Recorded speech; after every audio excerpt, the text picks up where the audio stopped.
Sering disiksa majikannya, gaji dipotong hingga 10.000 NT, TKW Taiwan ini akhirnya berhasil diselamatkan setelah menderita selama 9 bulan.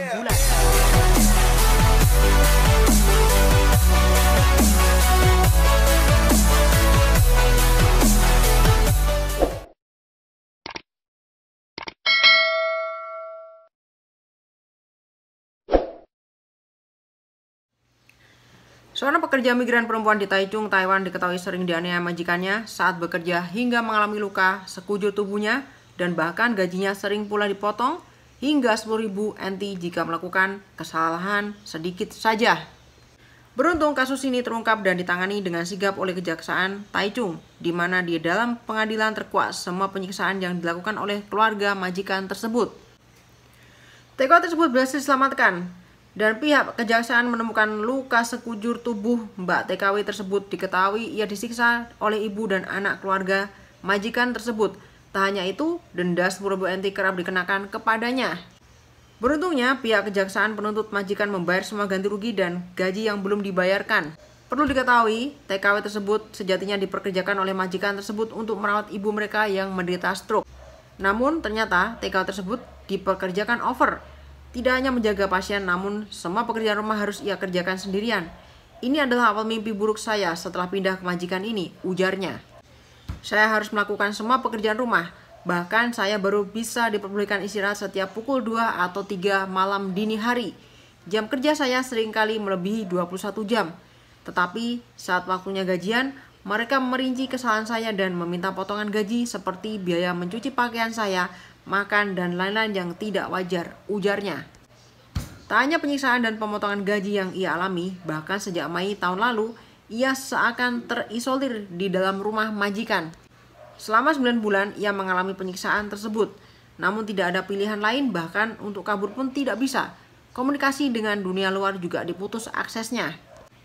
Mereka, majikan, menggunakan berbagai metode cara penyiksaan yang tidak manusiawi kepada Mbak TKW ini, tanpa ia bisa melawan sama sekali. Baru setelah agensi menyelamatkan TKW tersebut dan jaksa penuntut Taichung memerintahkan tim khusus untuk menggeledah rumah majikan, perbuatan jahat majikan tersebut terungkap semua. Kepala Kejaksaan Xiang Yue Chan Changhui, Kejaksaan Distrik Taichung Ying Wei Chan Changhui, 3 terdakwa bermarga Ho terlibat dalam kejahatan pencegahan dan pengendalian perdagangan manusia, kejahatan membuat orang melakukan pekerjaan dan upah yang tidak sebanding, kejahatan merugikan orang lain, dan kejahatan merampas kebebasan bergerak orang lain. Kejahatan mengintimidasi dan membahayakan keselamatan sudah jelas. Investigasi jaksa juga mengungkapkan bahwa kedua majikan yang menyiksa itu sudah kong kali kong bersepakat dan berusaha menghilangkan bukti. Namun kedua terdakwa ini mengajukan permohonan penahanan dengan jaminan 50.000 NT. Sumber TVBS. Oke guys, cuma sama saya Februari. Bagaimana kabar semuanya? Aku harap kabar semua masih dalam lingkungan terdemokrasi saat ini ya. Oke. Seperti biasa ada berita ya yang datang dari Taiwan mengenai tentang baru-baru ini ada berita PMI di Taiwan disiksa, dipukuli dan disekap oleh majikan. Ya, ini sungguh miris sekali yang terjadi di Taiwan ya. Masih ada seperti ini ya. Jadi tepatnya ini ada di daerah Taichung ya. Di Taichung ya. Ada seorang TKW ya. Saya nggak tahu nih asalnya dari mana ya. Disiksa oleh majikannya bermarga Ho. Ya. Tepatnya di Taichung ya. Kronologisnya ya. Setiap hari harus bekerja selama 21,5 jam. Bisa kalian bayangin padahal waktu waktu dalam satu hari itu ada 24 jam. Sedangkan dia harus bekerja setiap harinya 21,5 jam. Jadi hanya beristirahat sekitar nggak nyampe 3 jam ya. 2,5 jam lah hitungannya seperti itu ya. Dalam waktu setiap hari dan ini berlangsung sampai 9 bulan dan selama 9 bulan dan kemarin baru terkuak ya ini kejadiannya. Dan disebutkan di sini itu penyelidikan berakhir pada tanggal 22 Mei kemarin baru-baru ini ya. Nah, Mbak TKW ini punya 3 majikan ya. Dan majikan ini sudah kong kali kong untuk melakukan tindak kejiin terhadap si Mbak TKW ini ya. Jadi di sini disebutkan handphonenya disita. Jadi tidak ada yang namanya komunikasi sama sekali ya. Waktu pertama ke tempat majikan ya, itu agensi masih sempat mengunjungi selama 2 kali. Nah kemudian selanjutnya berikutnya agensi tidak mengunjungi lagi karena si majikan bilang tidak usah mengunjungi. Ternyata di balik semua itu ada rencana majikan untuk melakukan tindak keji terhadap Mbak TKW ini. Ini padahal resmi guys. Ini resmi dan tidak, bukan kaburan tapi resmi ini ya. Saya heran kadang-kadang majikan yang mengambil TKW yang resmi kok masih beraninya bertindak kejahatan seperti ini. Ya, ini hukumannya malah lebih berat loh. Ya, sebenarnya gitu ya. Jadi tidak dikasih akses untuk berkomunikasi sama sekali. Nah, ketahuannya ini karena si suaminya ini telepon ke minta bantuan PT ya. Sebelumnya telepon ke si Mbak ini kok nggak diangkat ya, kok nggak ada kabar lagi, kemanakah, jangan-jangan terjadi apa-apa gitu. Ternyata benar terjadi. Akhirnya menghubungi PT untuk minta bantuan, PT telepon ke agensi. Nah dengan sigap agensi langsung minta bantuan pihak dari imigrasi untuk menyelidiki rumah majikan ini, dan terbongkarlah sudah semuanya apa yang dilakukan majikan ini kepada si Mbak TKW ini, dan langsung kejaksaan turun tangan untuk menggeledah ya semua tanda bukti penyiksaan yang terjadi ya. Nanti saya akan tampilkan sedikit video karena waktu itu ada video CCTV-nya itu terekam ya juga ya. Waktu saat mau cuci baju sampai dia ngantuk saking capeknya dia mau jatuh, malah di video tersebut diketawai oleh si majikannya ya. Dan masih banyak lagi hal-hal yang tidak manusiawi yang dilakukan oleh majikannya ini. Menyuapi pasien dengan cara cuma pakai pakaian dalam saja. Dan selain itu tindakan-tindakan yang lain seperti tangannya dipukulin, kemudian mukanya juga lebam akibat dipukulin dan sebagainya. Ini sangat sadis sekali saya rasa ya. Kalau kita mengingat kasus dulu waktu sepertinya setahun yang lalu ya, kita ingat kasusnya Mbak RK. Ini mirip-mirip kasus ini, tapi Mbak RK statusnya bukan resmi. Mbak RK itu statusnya ilegal atau kaburan ya. Jadi beda status doang. Mbak RK juga mengalami hal yang senasib dengan Mbak ini, yang dialami Mbak ini ya, yang kasus baru-baru ini ya. Itu sangat mirip sekali. Ya caputo iyang lah, hampir sama lah, sampai Mbak RK itu giginya patah, sampai dipaksa untuk makan kotoran guguk juga ya, sampai kepalanya itu sampai disiram air keras dan sungguh miris sekali. Punggungnya juga sampai ngelotok ya, tangannya, kakinya itu sampai lebam-lebam ya, karena penganiayaan seperti itu gitu ya. Ini saya sangat miris sekali ya, jujur aja saya sesama teman ya, sama-sama TKW di Taiwan ya, saya sangat miris sekali. Kok masih ada aja majikan yang seperti itu gitu ya. Kalau misalkan nggak kuat untuk ngambil pembantu atau ngambil perawat untuk orang tuanya, nggak usah sok-sokan deh ngambil orang gitu ya. Kalau nggak kuat ngegaji atau nggak kuat ngebayar biaya makan atau biaya hidup TKW tersebut, nggak usah lah, nggak usah ngambil, udah rawat aja sendiri gitu ya. Kalau nggak mau rugi.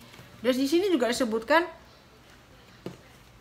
setiap bulannya dipotong itu 10.000 NT loh guys. Kalian bisa bayangin ya, dipotong sebesar 10.000 NT ya. Terus dia dapat uang dari mana? Terus dia mau dapat gaji dari mana gitu kan? Gimana mau kirim uang ke rumah gitu kan? Sedangkan dia gaji tidak kirim, masih dipotong. Terus aksesnya juga batasi, nggak bisa berhubungan dengan keluarganya. Ini kalau dibiarin nggak sampai ketahuan bisa mati ini Mbak ini, beneran serius ya, saya nggak bohong. Kalau ini nggak terungkap ya, kejadian nggak terungkap, bisa-bisa mati, benar. Jadi saya rasa ini miris banget dengan kejadian-kejadian seperti ini. Kalau saya bilang ini agensinya cukup sigap juga ya, karena waktu dapat telepon mungkin dari pihak PT yang di Indonesia, dia langsung sigap untuk menyelidiki kasus ini dan akhirnya terungkap. 9 bulan guys, 9 bulan ya, kejadian ini sudah 9 bulan lamanya gitu ya. Jadi semoga hal kayak gini nggak terjadi lagi lah. Semoga pihak dari pemerintah Taiwan lebih teliti lagi, dan ini undang-undangnya untuk perlindungan hak asasi manusia dan hukum yang ada di Taiwan ini dipertegas lagi lah. Orang yang menganiaya orang seperti ini dan tidak memanusiakan pembantu dan tidak memberi keadilan kepada pembantu, harusnya hukumannya lebih inilah gitu ya, kalau bisa tuh ya. Apalagi kita sebagai pekerja non formal ya, tolonglah diperhatikan gitu ya. Jangan yang diperhatikan tuh hanya yang formal saja gitu loh ya.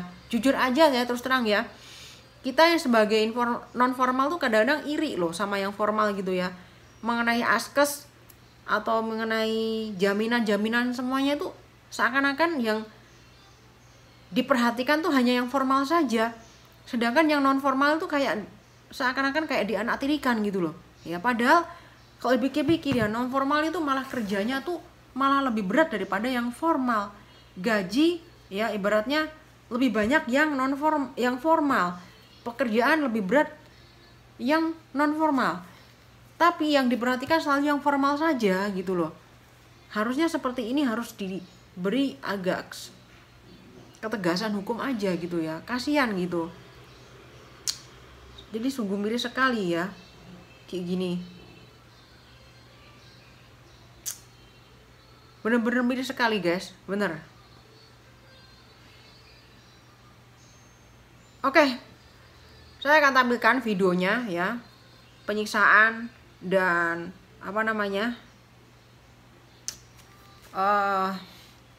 bukti dari luka-luka lebam dan tangan, kaki, dan juga sempet juga ada apa bukti-bukti yang lainnya di situ ya. Kalian bisa lihat nanti di video berikut ini ya. Dan ini benar-benar saya rasa majikannya emang majikan kere ya, nggak punya duit ya sepertinya gitu ya. Udah ketahuan ini udah diinvestigasi oleh jaksa ya, bahwa keduanya itu menyiksa ya, dan sudah kong kali kong dan bersepakat ya. Mereka malah menghilangkan bukti loh guys. Namun kedua terdakwa itu mengajukan permohonan penahanan dengan jaminan 50.000. Jadi mengajukan jaminan 50.000. Kalau seandainya dia cuma diberi ganti rugi cuma 50.000 doang, kemurahan banget ya. Nggak setimpal dengan apa yang dilakukan kepada mbak ini gitu ya. Udah tidak memanusiakan manusia gitu kan. Seperti itu. Oke, kita simak aja video berikut ini.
itu tadi videonya guys ya.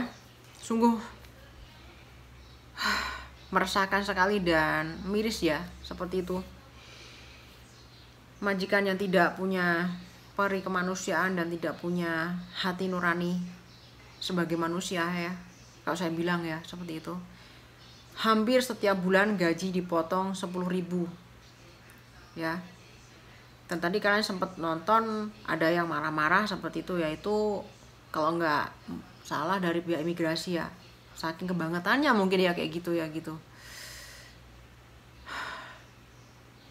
Yakin saya ini kalau nggak ada yang tahu nih, kalau misalkan pihak dari suaminya nggak cepet-cepet ngontek PT dan PT ngontek pihak agensi ya, ini nggak mungkin terungkap.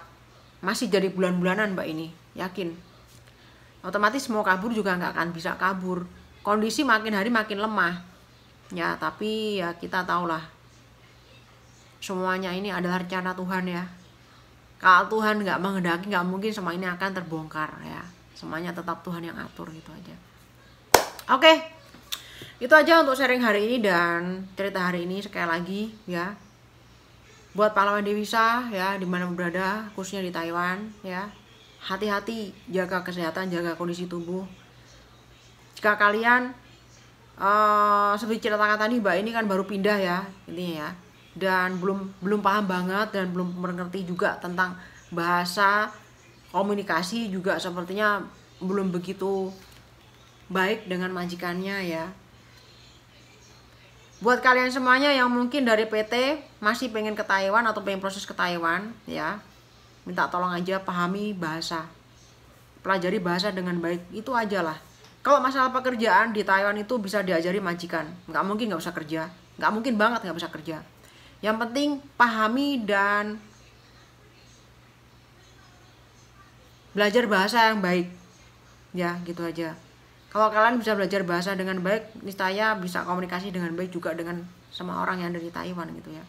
Kalau masalah pekerjaan, saya yakin kalau kalian pinter ngomong, pinter komunikasi, majikan pasti akan ajari ya. Tapi kalau kalian nggak bisa bahasa, itu repotnya. Majikan gimana mau ngajarinnya? Susah ya gitu. Dimana-mana bahasa itu penting.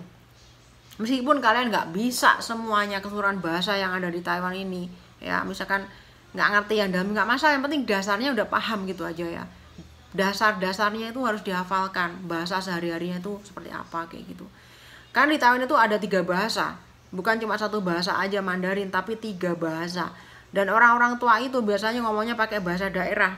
Kalau nggak bahasa Tai, bahasa Hakka. Itu orang-orang tua yang ada di Taiwan. Jadi orang tua di Taiwan tuh punya 2 bahasa, Hakka dan Tai. Tai itu bahasa asli Taiwan ya, yang contohnya tuh seperti Tiabo lah, Wakin lah, Capeng lah, kayak gitu ya.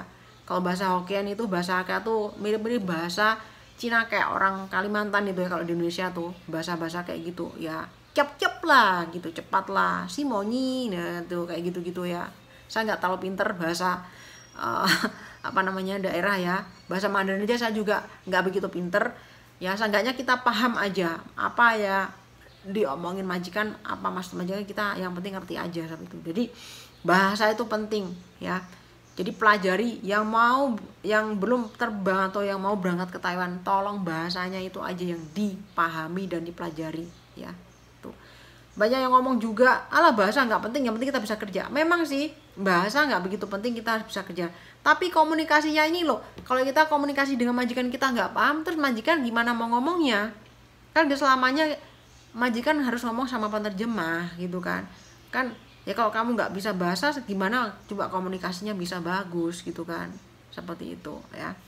Itu aja pesannya.